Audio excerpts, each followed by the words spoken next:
First point.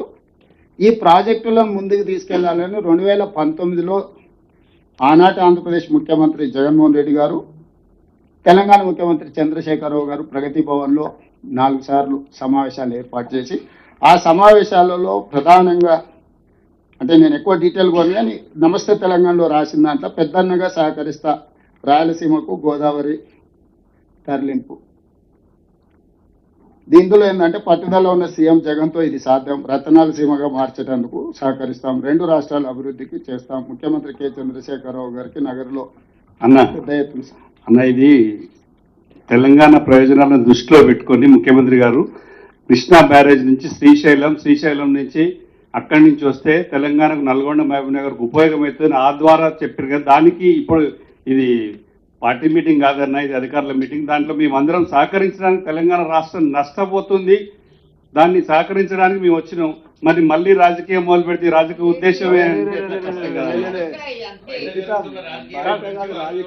ఒక్క నిమిషం అన్న ముఖ్యమంత్రి గారు, మీరు చదివిన మీటింగ్ మినిట్స్ అన్ని ఒక్కసారి మళ్ళీ కావాలంటే రీట్రేట్ చేపిస్తా. మీరు ఎన్ని విషయాలు ప్రస్తావించి నేను సపోర్ట్ చేస్తున్నాం కదా సార్, ఇది నేను కౌంటర్ ఆర్గ్యుమెంట్ చేయడానికి చెప్పడం లేదు.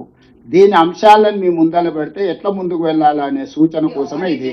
మీరు క్లియర్గా ఇప్పుడు మీరు చదివిన మళ్ళీ ఒకసారి నాకు అభ్యంతరం లేదు, మీరు పేపర్ తెచ్చి చదివిండ్రు కదా, మీరు పూర్తి స్థాయిలో ఏ విధంగా కేంద్ర ప్రభుత్వాన్ని అప్పుడు మాట్లాడింది దయచేసి సార్ ఒక్క నిమిషం మీరు మధ్యలో మాట్లాడుకొని మీకు ఇచ్చిన అవకాశం మీరు క్లియర్గా మాట్లాడినరు.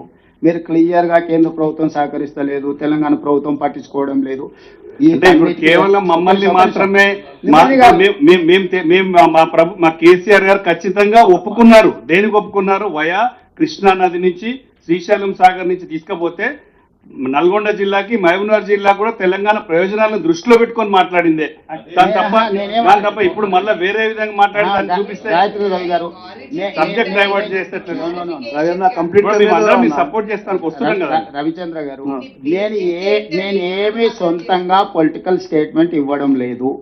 ఆ రోజు జరిగిన చర్చల సారాంశము ప్రధానంగా తెలంగాణ రాష్ట్ర సమితి సొంత పత్రిక నమస్తే తెలంగాణలో ఏ అంశాలు రాసిండ్రో ఈ సందర్భంగా, ఎందుకంటే మీరు చాలా విషయాలు ఇక్కడ నుంచి ముందుకు ఎట్లా వెళ్ళాలనే దాని మీద కంటే కేంద్ర ప్రభుత్వం ఏ రకంగా నిర్ణయాలు తీసుకోలేదు, తెలంగాణ ప్రభుత్వం ఏ రకంగా మీరు రిప్రజెంట్ చేయలేదు అనే చాలా విషయాలు మీరు ప్రస్తావించారు. మీరు ఎన్ని విషయాలు ప్రస్తావించినా మేము చిన్న ఇష్యూ కూడా అబ్జెక్షన్ చేయలేదు. ఎందుకు చేయలేదంటే ఒక రాజకీయ పార్టీ తన అభిప్రాయం చెప్పేటప్పుడు ఆ అభిప్రాయాలను గౌరవించాలనేది మా ఆలోచన. మేము అంగీకరించవచ్చు, మేము వ్యతిరేకించవచ్చు, కానీ మీరు ప్రస్తావించిన అన్ని అంశాలను మేము విన్నాము.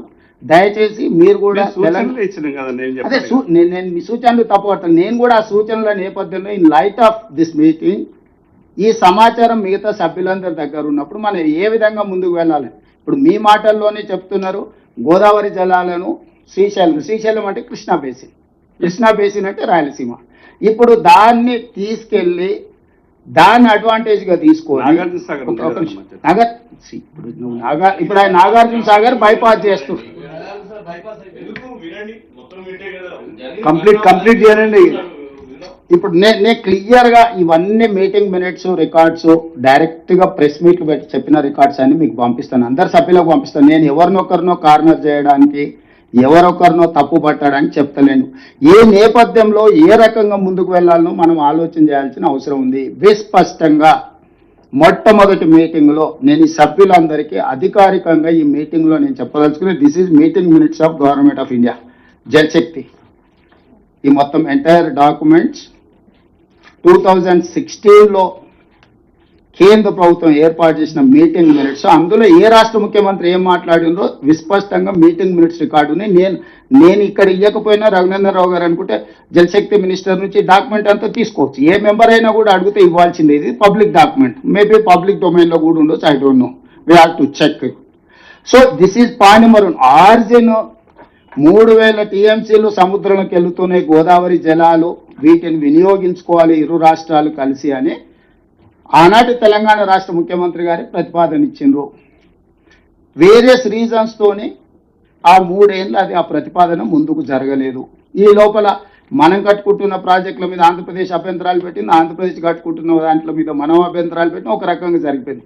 మళ్ళీ 2019కి వచ్చిన తర్వాత ఇరు రాష్ట్ర ముఖ్యమంత్రులు అధికారిక సమావేశాలు ఇవన్నీ కూడా మీటింగ్ మినిట్స్ రికార్డ్స్ కావాలంటే అన్నీ నేను ఇస్తాను. జస్ట్ సింపుల్గా పేపర్ కటింగ్స్ ఇస్తే మీకు కొంత సమాచారం ఉంటుంది. ఈ సమాచారం తర్వాత అఫీషియల్ డాక్యుమెంట్స్ అన్ని కూడా నేను తీసిస్తాను.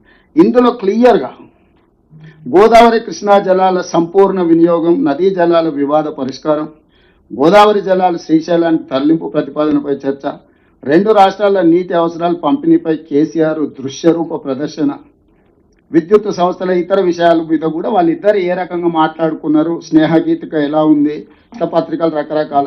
ఇది అయిపోయిన తర్వాత ప్రెస్ మీట్ జరిగింది. ప్రెస్ మీట్ని ఎవరు అడ్రస్ చేసిండ్రంటే ఇరు రాష్ట్రాల సీఎంల సమావేశం వివరాలను వెల్లడిస్తున్న తెలంగాణ మంత్రి రాజేందర్, పక్కన ఏపీ మంత్రి రాజేంద్రనాథ్ రెడ్డి. తెలంగాణ మినిస్టర్ ఆనాటి 2009 అంటే అప్పుడు మరి మేబీ మెడికల్ అండ్ హెల్త్ ఉండేనేమో 19 ఎస్ సారీ 2019 29/6/2019 ఈటెల రాజేందర్ గారు, రాజేంద్రనాథ్ రెడ్డి గారు, బుగ్గన రాజేంద్రనాథ్ రెడ్డి గారు ఇద్దరు ప్రెస్ మీట్ పెట్టి మేమిద్దరం మాట్లాడుకున్నాం. చాలా అద్భుతంగా మేము చర్చించుకున్నాం. సమస్యలను పరిష్కరించుకుంటాం. గోదావరి జలాలను రాయలసీమకు తరలిస్తాం. సీమకు గోదావరి, శ్రీశైలాన్ని తరలించి అంశంపై చర్చించిన తెలుగు రాష్ట్రాల ముఖ్యమంత్రి ప్రగతి భవన్లో సమావేశం. ఇవన్నీ డీటెయిల్స్ ఇంకా నేను ఎక్కువ చెప్పదలుచుకోను, జస్ట్ మీకు చెప్పినాను. సో బేసిక్గా ఈరోజు గోదావరి జలాలు, గోదావరి నుంచి పోలవరం దిగువ ప్రాంతం నుంచి ఇప్పుడు బంకంచెర్ల వరకు, పెన్నా బేసిన్ వరకు నీళ్లు తరలించడానికి ఇవి అంశాలు. ఇంతకుముందు అసదుద్దీన్ ఓవైసీ గారు ఒక ఇష్యూ చెప్పారు. స్టేట్ రీఆర్గనైజేషన్ యాక్ట్ ప్రకారం ఈ మీటింగ్ మినిట్స్ కన్సర్న్ మినిస్టర్ దగ్గర డిస్కషన్ జరగాలి కదా. ఈ డిస్కషన్ జరిగినాకనే ముందుకు పోవాలి కదా. Yes, I do agree. They have concluded a meeting with government of India, with Jal Shakti minister, chaired by Uma Bharati గారు, attend by Telangana chief minister and Andhra Pradesh chief minister. So ఈ మీటింగ్ మినిట్స్నే ఇప్పుడు బేసిక్గా వాడుతుంది ఆంధ్రప్రదేశ్. ఆంధ్రప్రదేశ్ ఏం డాక్యుమెంట్ చెప్పింది, ఆంధ్రప్రదేశ్ ఇప్పుడు ఎక్కడ క్లెయిమ్ చేస్తుంది? మేము ఆల్రెడీ ఆ మీటింగ్లో మేము ఇద్దరు ముఖ్యమంత్రులు మాట్లాడుకున్నాము, మేము చేసుకోవాలనుకుంటున్నాము. ఏందా మీ అభ్యంతరం? ఇది పూర్తిగా రాజకీయ లబ్ధి కోసం జరుగుతున్న మీటింగ్ అన్నా మా పార్టీ తరఫున మేము వాకౌట్ చేస్తున్నాం. చాలా సంతోషం. పాప ఆయన ప్రాబ్లమ్స్ ఆయనకుంటే. సో దీంట్లో ఇప్పుడు సింపుల్గా మీటింగ్ మినిట్స్ రెఫర్ చేసి తీసుకొచ్చి ఈరోజు ఆంధ్రప్రదేశ్ దీన్నే మనకు ఒక గుదిబండగా మార్చే ప్రయత్నం చేస్తుంది. కాబట్టి దీనికి నేను ఈ సమావేశంలో పాల్గొన్న అందరి సభ్యులను నేను కోరుకునేది ఒకటే, ఇది 3 రకాల అప్రోచ్తో ముందుకెళ్ళాలి. ఒకటి టెక్నికల్, 2 లీగల్, 3 పొలిటికల్.